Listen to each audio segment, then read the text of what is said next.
एक दिन खाटू श्याम के एक भक्त ने उनसे एक सवाल पूछा। हे प्रभु, ऐसा क्यों होता है कि जो इंसान अच्छा करता है उसके साथ बुरा होता है और जो बुरा करता है उसके साथ अच्छा होता है? दुनिया में बहुत से लोग हैं जो भगवान का नाम तक नहीं लेते, देर तक सोते रहते हैं, फिर भी उनके साथ अच्छा होता है। ये सब क्यों होता है मेरे श्याम?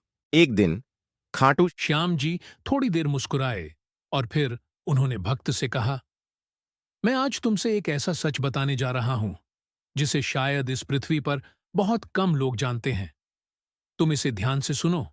मेरे पुत्र, ऐसा इसीलिए होता है क्योंकि जो इंसान आज अच्छा करने के बावजूद दुख झेल रहा है, वह दुख उसके पिछले जन्म में किए गए बुरे कर्मों का फल है।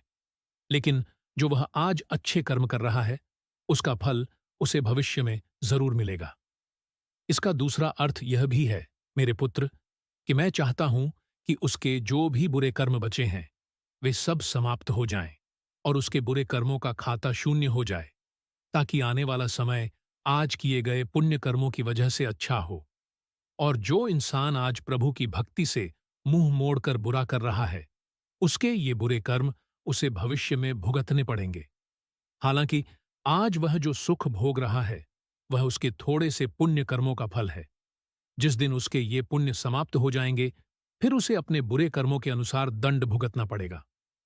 भगवान की यह बात सुनकर भक्त पूरी तरह से समझ गया और उसने कहा, हे प्रभु, अब मुझे सब समझ आ गया है। अब से जब भी मुझे बुरे समय का सामना होगा, मैं कभी हार नहीं मानूंगा और जितना लंबा समय दुख भोगना होगा उसे खुशी खुशी स्वीकार करूंगा।